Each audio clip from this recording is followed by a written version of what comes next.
Hi everyone, it's Kelly, and I have a 12 by 12 layout that I want to share with you, and there's two basic things that I want to share about this layout with you. So first of all, I want to share with you that I went to my scraproom.ning.com and I saw that Gina had her challenge up, and I've never participated, so I took it upon myself to get the information for the layout challenge, and I decided to enter.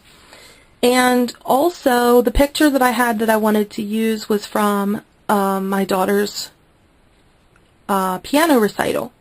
So I got this stamp from Stampersbest, and they have their new stamps are up on their website, but you can also use the code WALCALMALL, which is my YouTube channel, and you can get 10% off your order. So what I want to show you is what I used. This is called Piano Solo, and it's the stamp that I used on this page.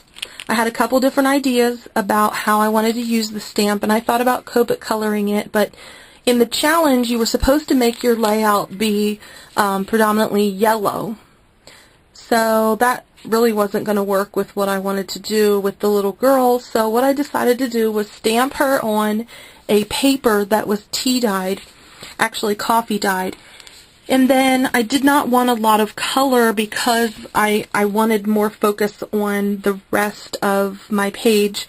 So I wanted her to be a little bit drawn, kind of muted tone, so that you didn't really focus on all the color of her. So when I stamped it, I decided to bring a punch of color into her by painting with my stickles.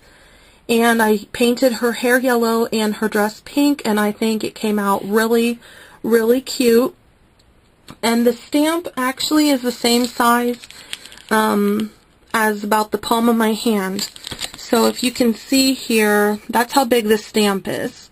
It's a nice size. I mean, you could definitely color it in, and as you can see, what I did was I tore around the center, so you really don't get the whole piano and you don't really get the flowers, but I was okay with that because for what I wanted to portray in this layout, this is pretty much exactly what I wanted it to look like. And then when I tore around the edges, I inked it then, so it kind of looks like it was burnt, like a piece of vintage ephemera, and I think it turned out really, really well for that purpose. And the reason that I have it on this small 2 by 3, 2.5 by 3.5 piece is because that was the idea that was in the challenge for the Ning site. So again, you know, this was, I think, maybe $5 or something, and I got 10% off with the WALCALMALL code. So they have some of their new releases, so check out Stampersbest.com and see what they have for sale right now. And so next on the challenge, what I want to share with you is the challenge was, first of all, the dominant color was yellow. You had to use flowers, you had to use a butterfly, you had to use fabric, and you had to put a banner on it. And I would show you a picture of the custom layout, but I actually drafted it myself off of her website, so I didn't have to print it out, and I don't have that with me, but you had to put fabric up here, and the fabric, well, the layout, to start with the layout, what I actually used was, I found a paper stack at Hobby Lobby, and it matches my daughter's room. It's from the Paper Studio, and it's called Paris Apartment, and it has a lot of, like, if you can see here, it has a lot of really pretty yellows and blues and pinks, and I thought that would just be really great. And this is actually the one that I used. I'll find it here. I can show you some of the colors. Really, really pretty colors. Bright. There's a bicycle and some polka dots. There's the Eiffel Tower, some stripes and finials.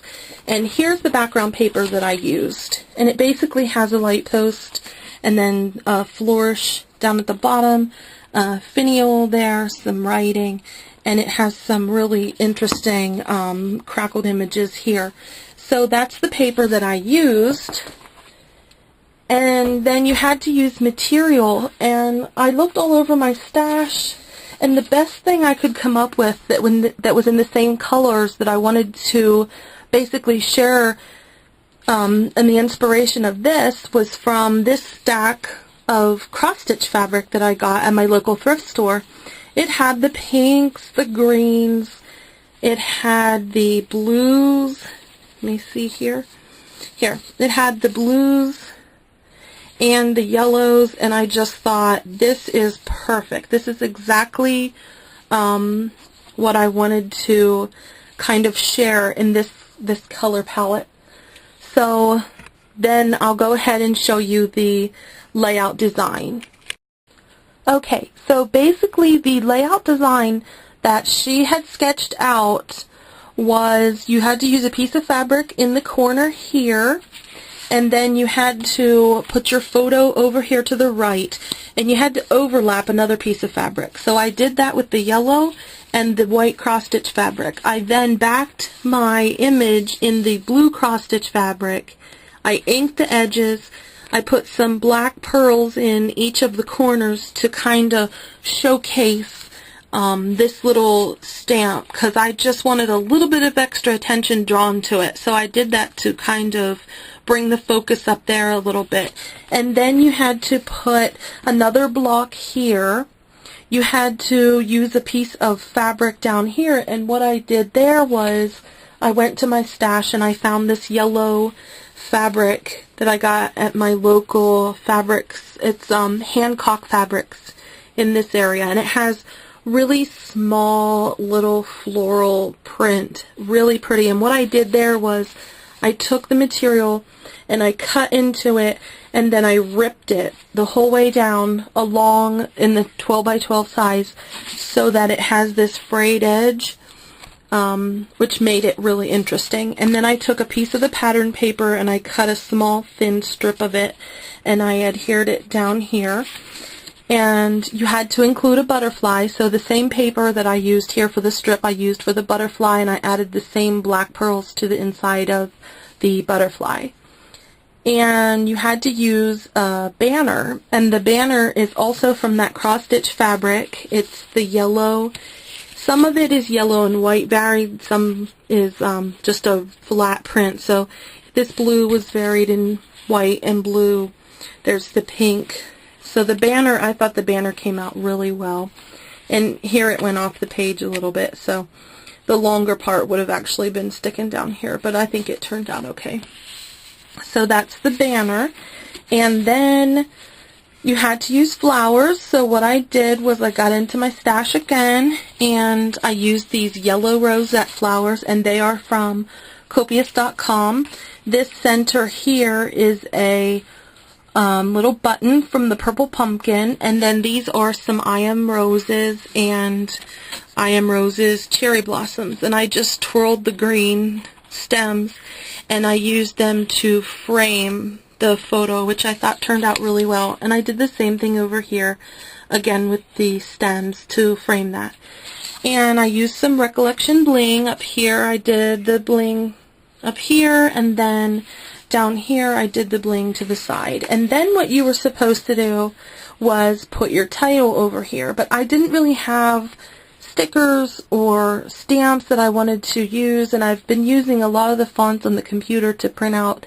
So I decided that I was going to use a technique that I learned from watching Janet Coulter here on YouTube, and her video showed how you would take let me see if I can find it.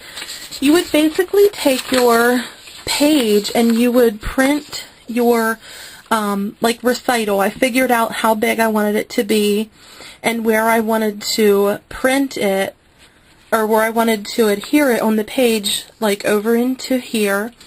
So I made it big enough, and I kind of measured it like that.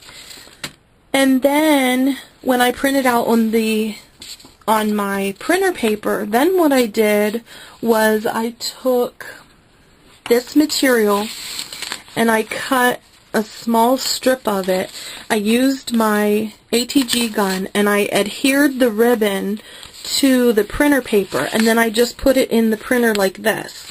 So when you do that, you have to make sure that you adhere all the corners, that it lays perfectly flat so that it doesn't get stuck in the printer, and really it does not. It was just so fast that it worked. So when that printed out, then you can see and judge when you print on your printer paper first where it's going to print.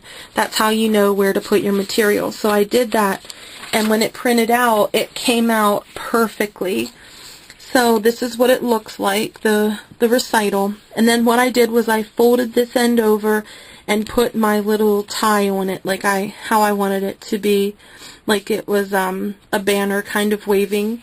And then I took this end and I folded it over to make it a little flyaway here. And I inked the edges, but it just came out really well, and I was really pleased with how that turned out. So that is my layout for, you know, to showcase the Stampersbest stamp again. Here it is. Really cute, and she's called Piano Solo, and I plan on using that a lot. And then, again, this is my entry for Gina's challenge at myscraproom.ning.com. So, thanks for watching, guys. Leave me a comment, and have a great night. Bye.